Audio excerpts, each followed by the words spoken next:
Hey, Hickok 45, you're looking at a big, monstrous, powerful 22 long rifle, or 22, shorts, long rifle, whatever. It is a Ruger SP101. We're going to shoot it today. We appreciate the loan of this firearm from ASP and Jolton, and we're just going to play with it, try to handle the massive recoil and extreme muzzle blast. Just enjoy it. Not a bad looking little gun, is it? The SP101. You may be familiar with the SP101. It's been around a good while now in 38 Special. I had one in 38 Special and liked it. It's just a little heavy for a 38 Special, in a small gun. For me, the Smith & Wesson Model 36, Centennial kind of wins out over that gun, although great shooter and actually easier to shoot well on the range. A lot of people just love them, and I like them. Well, to me, it makes a lot of sense in a 22 kind of a range gun. This has got just a slightly longer than 4-inch barrel, and in 22, just a great little plinker. It's not massive.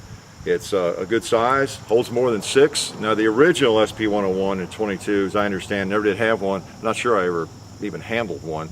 Was a 6-shot, and the sights were not as adjustable. And this is more or less an upgrade of that gun. You've got a fiber optic front sight. You've got a rear sight that's adjustable for windage and elevation. And you'll probably find in your shooting experience endeavors, that's what I've discovered, that I generally just have 2 problems when I'm missing. It's either an elevation problem or a windage problem. Really, it is. It usually comes down to one of those 2 things. And that rear sight will help you with either one of those. So let's load it up and shoot a couple shots. You want to? First, you don't mind if I have a cigar, do you? Because it's been a long day. Oh, there's no cigars. It's ammo. I'll be darned. Okay. Yeah, you knew that, didn't you? All right. Slide them in. These are not exactly big torpedoes, are they? I won't call them torpedoes. We're shooting CCI long rifles. Guaranteed, almost, to do pretty well. I'll tell you what. I have shot a lot of cheap 22 ammunition, and I'm just about tired of it. Some of it. I'm trying to use better. Trying to use better ammunition more often is what I'm trying to say. But and one neat thing about a revolver, though, you can get by with cheap ammo and inconsistent ammo a little bit more easily, because you're not operating a slide. You're not relying on the round to operate a slide. You're doing it yourself. So we got double action and we have single action. Now you can shoot them double action, of course, just like this. With a 22, I think most of the time you tend to think of it as a target piece, and you just take aim on things, like that old Ballistol can there. Tin can.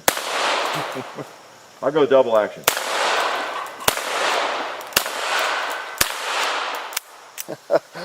Not a bad double action pull, I'll have to say.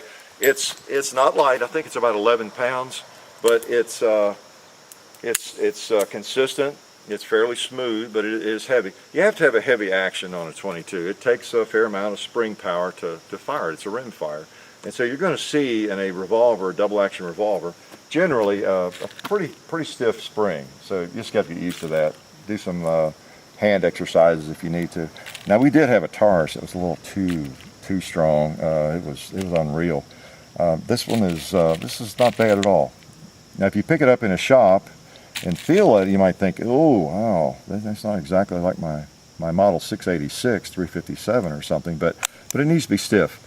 Okay, holds 8, like I said, and that's neat. Revolvers, there is such a market, I think, for revolvers in 22 that hold more than 6. Some of the classics, like the Smith Model 17, I guess, beautiful gun. They command a high price, I'm sure, if you find one in good shape.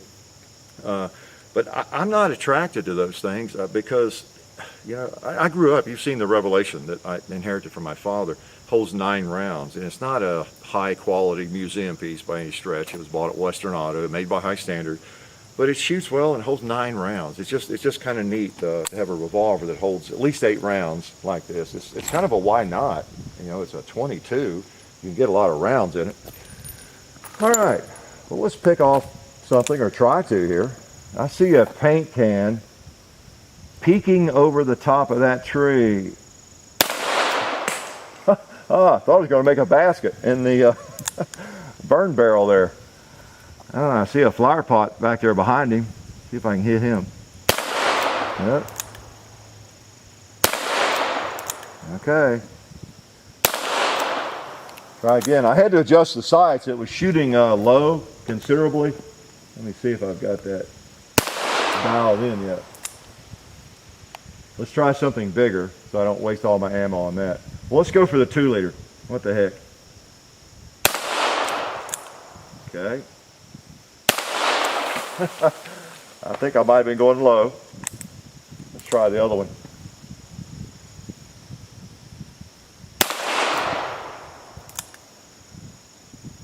Oh, hopefully it doesn't have a left-right issue. I thought I shot it enough to determine that the sights were off dramatically in terms of elevation. I mean, it was way low, so you can see how I've raised the rear sight, and it's just about on elevation-wise. I didn't notice a severe windage issue. That may just be me. I hope it's just me. There we go. We'll let him up and try again on something here, maybe bigger. Okay. Let's try one of these flower pots right here. Well, I think I'll try that ballistol can on top of the middle one. I'll hold near the top just in case I'm still going a little bit low. Okay.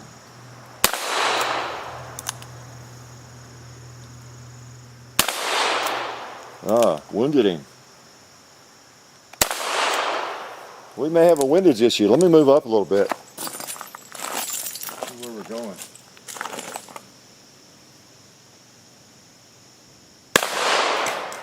Okay, let's try that flower pot.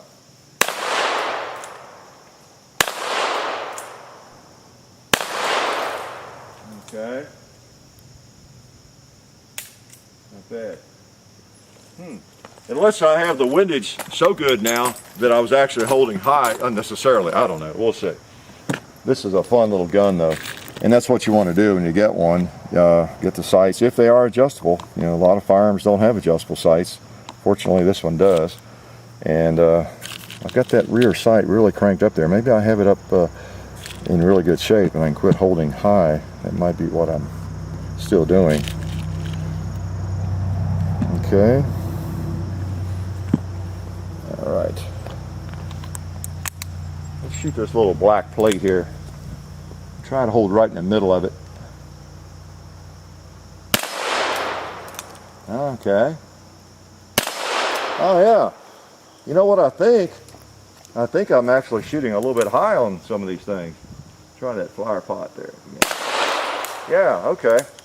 I got those sights right where I want them actually. This tin can.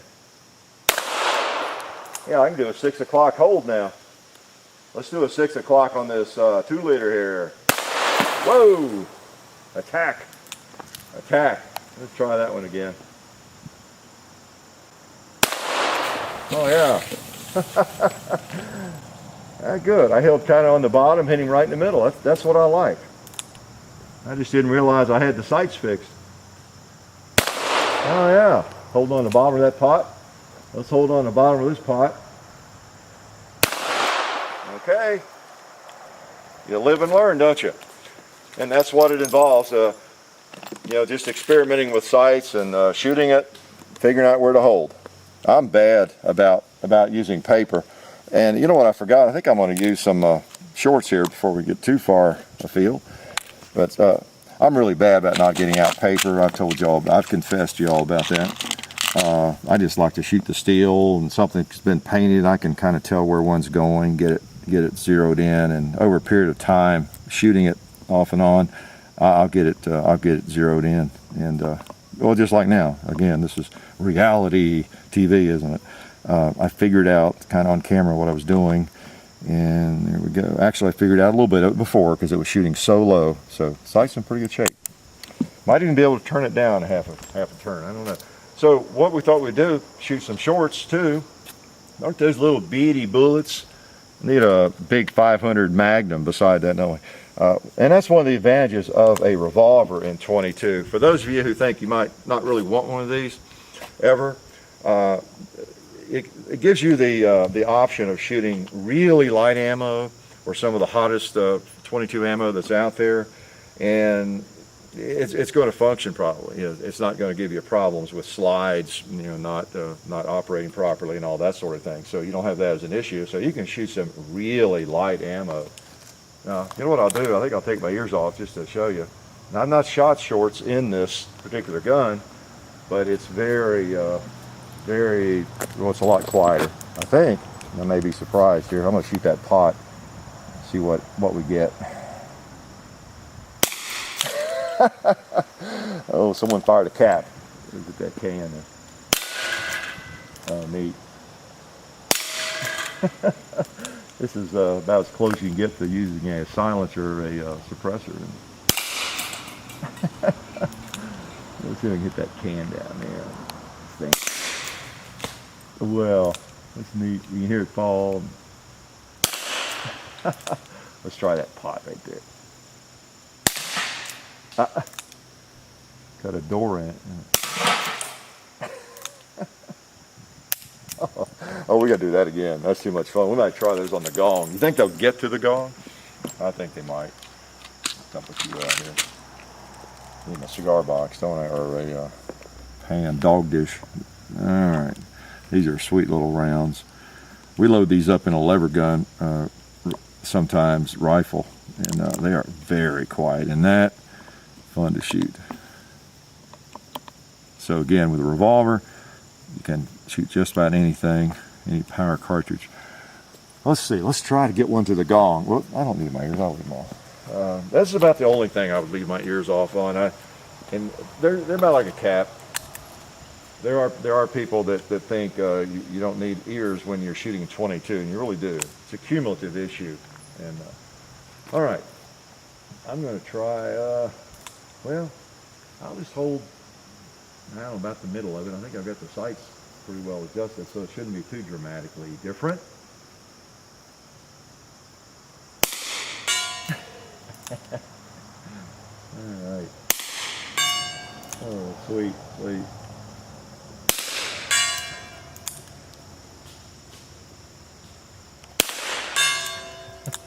If you don't want to go through the trouble of getting a suppressor, this is about the next best thing.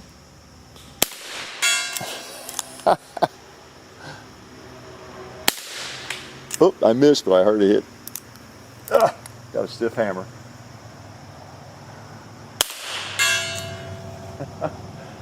Let me try a goat.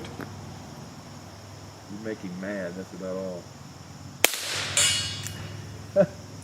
That's funny. What if it rolled him over? Out of ammo. That's pretty cool. That's pretty cool. If you have a 22 revolver, you've got to buy some shorts if you've never tried them. We'll try another round or two here. Ooh, look at these big rounds. These are like magnums, aren't they? Those are CB 22 shorts, so those are pretty small, pretty light. I think there are people that actually have ranges in their basement where they shoot those things sometimes. Don't tell anybody though. It's probably illegal. All right. Okay. That's like a 22. They're lots of fun and relatively inexpensive to shoot. That's for sure. And what else about this gun? Now these are the stock grips on it. Fellow that lent this to me actually had some Hogues on it, I think, that feel a lot better to him. I went and put the originals back on just so you could see, they're nice looking, and I don't mind small grips, and there's not exactly a lot of recoil here that you need some recoil taming grips on it, but the others do fill your hand a little better, and I see why he likes them. But this is it's a nice little gun, a little packing, camping type firearm. It's not large. Obviously a 22 doesn't need to be large. It has a long enough barrel. It's a Ruger, and you're going to get good service out of it. They're reliable, and all the tolerances seem to be there properly and everything. Let's shoot a little double action.